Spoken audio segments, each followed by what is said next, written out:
नमस्कार, आप देख रहे हैं राजधानी समाचार। बात की जाए राजगढ़ लोकसभा सीट की। राजगढ़ लोकसभा पर लगातार भारतीय जनता पार्टी के तमाम नेता क्षेत्र में सक्रिय है, क्योंकि लोकसभा चुनाव है और रोडमल नागर जी को भारतीय जनता पार्टी ने यहाँ पर उतारा है। बात करें राजगढ़ के जिलाध्यक्ष हैं ज्ञान सिंह, विधानसभा चुनाव में भी खूब मेहनत की, इनने की पाँचों की पाँचों सीटें यहाँ से बीजेपी जीती। भाई साहब, इस बार कैसे मेहनत कर रहे हो, कैसे काम कर रहे क्षेत्र में? देखिए, भारतीय जनता पार्टी का कार्यकर्ता लगातार अनवरत बिना रुके बिना थके अहर्निश मेहनत करता रहता है। ऐसा नहीं कि चुनाव आएंगे जब हम मेहनत करेंगे। हम तो चरेवेती का मंत्र आत्मसात करते हुए लगातार समाज जीवन में काम करते रहते हैं। इसलिए भारतीय जनता पार्टी प्रचंड बहुमत से इस सीट को निकाल करके ले जाएगी, मैं आपको विश्वास दिलाता हूँ। क्या रणनीति बनाई आप लोगों ने, कैसे काम कर रहे हैं? क्योंकि सामने देखा जाए कांग्रेस के बड़े चेहरा दिग्विजय सिंह। मैंने कहा नहीं, हम कोई रणनीति नहीं बनाते। हम तो जो स्वभाव होता है, जिस प्रकार से दैनिक जो गतिविधियाँ जो प्रक्रियाएं होती हैं, लगातार हम लोग काम करते रहते हैं। चुनाव को लेकर के हम कोई योजना बनाए, ऐसा नहीं। भारतीय जनता पार्टी का सिस्टम बूथ स्तर पर पन्ना समिति के रूप में आज पूरे प्रदेश और देश में खड़ा है। और राजगढ़ जिले में तो राजगढ़ लोकसभा संसदीय क्षेत्र की 2236 मतदान केंद्र पर भारतीय जनता पार्टी का कार्यकर्ता पूरी मुस्तैदी के साथ, पूरी मजबूती के साथ खड़ा है। जो हम आज जिस प्रकार से कार्यक्रम कर रहे हैं, अभी हमारा 6 तारीख को भारतीय जनता पार्टी का स्थापना दिवस हमने मनाया। प्रत्येक बूथ पर भारतीय जनता पार्टी का कार्यकर्ता अपने अपने घरों पर उन्हें ध्वज लगाए, अपने जो गतिविधियाँ दिन भर की उसको संचालित किया। हर वर्ग में जाकर के अपनी बात रखी, लाभार्थियों से मिलकर के उनसे रूबरू होकर के उनके दिल की बात जानी, उनका हाल जाना। हर प्रकार से कैसे भारतीय जनता पार्टी हर बूथ पर 370 प्लस लेकर के आए, प्रचंड बहुमत से माननीय रोडमल नागर जी जीते, ये हमारा प्रयास है।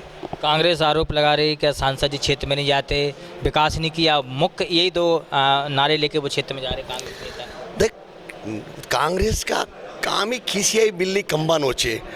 उनने कुछ किया नहीं, वो कुछ कर नहीं सकते। ले दे के इस प्रकार का आरोप प्रत्यारोप लगाना कोई बहुत मिथ्या है। भाई, एक जनप्रतिनिधि के ऊपर कितनी जिम्मेदारी होती है, उस जिम्मेदारी के बावजूद भी जनप्रतिनिधि लगातार क्षेत्र में जाकर के अपना काम करता है। कोई जनप्रतिनिधि ऐसा नहीं जो क्षेत्र में नहीं जाता होगा।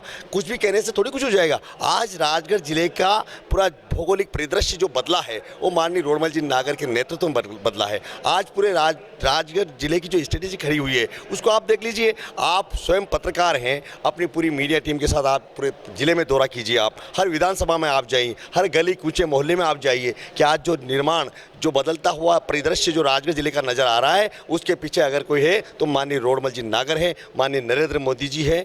भारतीय जनता पार्टी की सरकार का यशस्वी नेतृत्व है। दिग्विजय सिंह भी यहाँ से सांसद रहे हैं 2 बार, दो बार अब नागर जी हैं, टिकट मिलेगी तीसरी बार। चुनाव कैसे देखते? 2 बड़े नेता मानते दिग्विजय सिंह को? दिग्विजय सिंह बड़े नेता है कांग्रेस के? नहीं, मोदी जी के सामने अब कोई बड़ा छोटा वाली कोई बात नहीं है।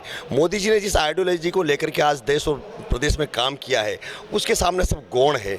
माननीय नरेंद्र मोदी जी ने जो दशा और दिशा इस देश की बदली है, और राजगढ़ जिले की हमारा बड़ा दुर्भाग्य रहा कि एक बंटाधार सिंह जी 10 साल तक इस मध्य प्रदेश के मुख्यमंत्री रहे, और उनके कार्यकाल में जिस प्रकार से इस प्रदेश का बंटा ढाल हुआ है, प्रदेश की तो छोड़ो, हमारे राजगढ़ जिले की जो दुर्गति माननीय दिग्विजय सिंह जी के नेतृत्व में उस समय हुई, उससे कोई अछूता नहीं है। आप हर गाँव गली चौपाल चौराहे पर जाकर के रूबरू हो जाइए लोगों से। 2003 से पहले का वो बीमारू राज्य, बीमारू प्रदेश, वो खस्ता हाल सड़कें, वो अंधकार से भरा हुआ मध्य प्रदेश, जिधर देखो उधर अव्यवस्था ही अव्यवस्था थी। विकास के नाम पर कोई काम नहीं। राजगढ़ जिले के लोगों को, जब मुख्यमंत्री निवास में राजगढ़ जिले के लोग जाते थे तो 4-5 पूड़ी में आलू की सब्जी, मटर की सब्जी और एक पूड़ी का पैकेट दे करके, और उसकी पीठ थपथपा के उसके गाल पे टप्पी लगा करके, और इस प्रकार से बहलाने का, बरगलाने का, फुसलाने का काम माननीय दिग्विजय सिंह जी ने किया है।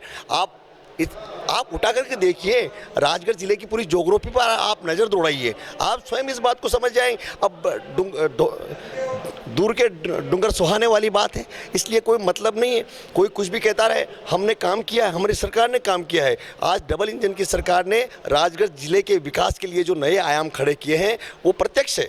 हम कुछ झूठ नहीं बोल रहे। आप जाकर के देखिए, आप हर गांव गली चौपाल चौराहे पर जाइए, हर गांव में ये सर पर दौड़ती हुई सड़कें देखिए। अब आप 2014 से पहले ये ग्वालियर से राजगढ़ ब्यावरा का जो रोड था, इसको आप देख लीजिए, या राजगढ़ ज़िले में जो कुंडाला डैम है, मोहनपुरा डैम है, हर घर पर नल से जल पहुंचाने का जो काम हमारी सरकार कर रही है, ये क्या है? ये कोई साधारण बातें हैं क्या? एक आमूलचूल परिवर्तन पूरे राजगढ़ ज़िले में खड़ा हुआ है। आज राजगढ़ ज़िले का जनमानस माननीय नरेंद्र मोदी जी के साथ खड़ा है, माननीय नरेंद्र मोदी जी की सरकार के साथ खड़ा है। माननीय नरेंद्र मोदी जी ने गरीब कल्याण और सुशासन को लेकर के देश और प्रदेश में काम किया है। गांव, गरीब, किसान, महिलाओं को, बेटा बेटियों को, बच्चे को, बूढ़ों को, सबको ध्यान में रख करके माननीय नरेंद्र मोदी जी ने जो योजनाएं बनाई हैं, उसी का परिणाम है कि अब की बार 400 पार।